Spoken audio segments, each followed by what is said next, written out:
नमस्कार दोस्तों, एक नए वीडियो में फिर से आपका स्वागत है।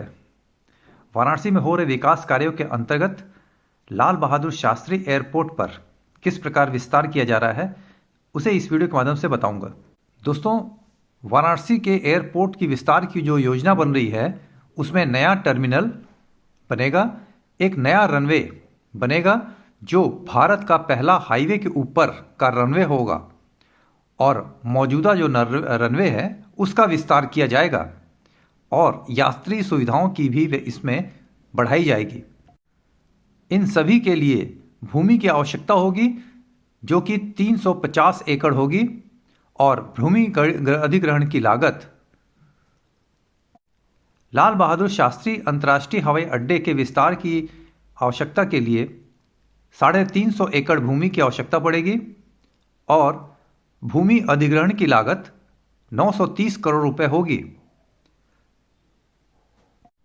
प्रधानमंत्री नरेंद्र मोदी के संसदीय क्षेत्र वाराणसी का एयरपोर्ट अब बड़े विमानों की आवाजाही के लिए तैयार किया जाएगा।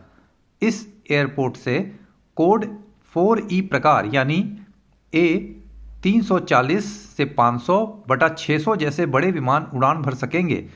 इसके लिए 4075 मीटर लंबाई का रनवे बनाया जाएगा। नागरिक उड्डयन विभाग ने प्रदेश सरकार से 260.4 एकड़ भूमि की मांग की है। दोस्तों, वाराणसी एयरपोर्ट के विस्तारीकरण बैठक में कई बिंदुओं पर विस्तृत चर्चा की गई।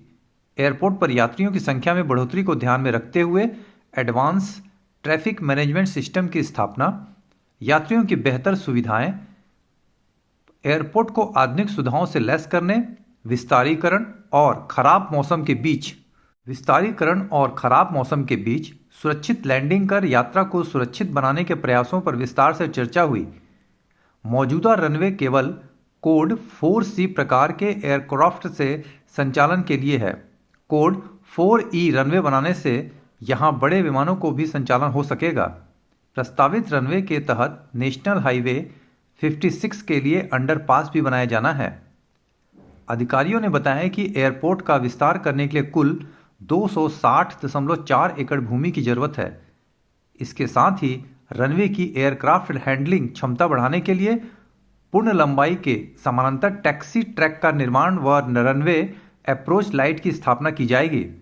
इसके अतिरिक्त टर्मिनल भवन और अन्य के लिए 89.6 एकड़ भूमि की आवश्यकता होगी। अधिक समय तक धूल फांकने के बाद भारतीय विमानपत्तन प्राधिकरण के मास्टर प्लान 2004 के अनुसार लाल बहादुर शास्त्री अंतर्राष्ट्रीय हवाई अड्डे के विस्तार के प्रस्ताव को वाराणसी के प्रधानमंत्री के संसदीय क्षेत्र बनने के बाद इसके कार्यान्वयन के प्रगति दिखाई देने लगी है।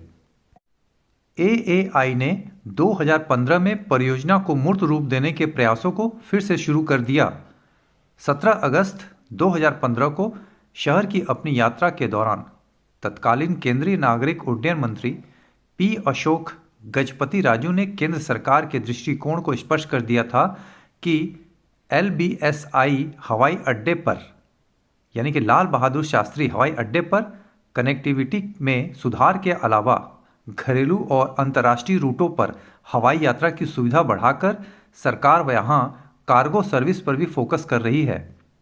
इससे पहले AAI ने 27 मार्च 2015 को निर्देशक नागरिक उड्डयन UP के माध्यम से पहले ही राज्य सरकार को एक पत्र भेजकर रनवे के विस्तार के लिए 593.77 एकड़ जमीन मांगी थी, जिसमें पूर्वी तरफ रेलवे ट्रैक और वाराणसी लखनऊ है।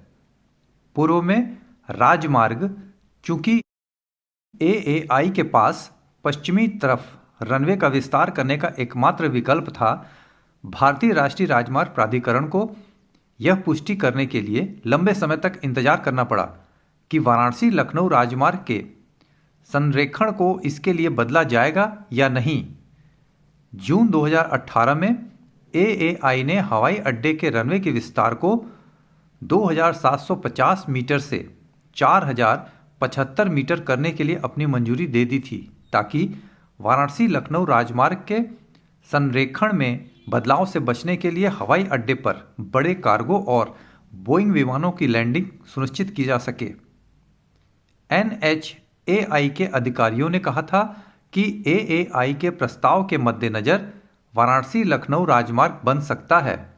हवाई अड्डे के रनवे के नीचे से गुजरने वाला भारत का पहला राजमार्ग होगा। अधिकारियों ने रनवे विस्तार परियोजना के लिए मंगरी, बिकुंठपुर कर्मी, गम्हापुर कर्मी, सगुन्हा और पूरा रघुनाथपुर गांवों में 593.77 एकड़ जमीन की भी पहचान की थी।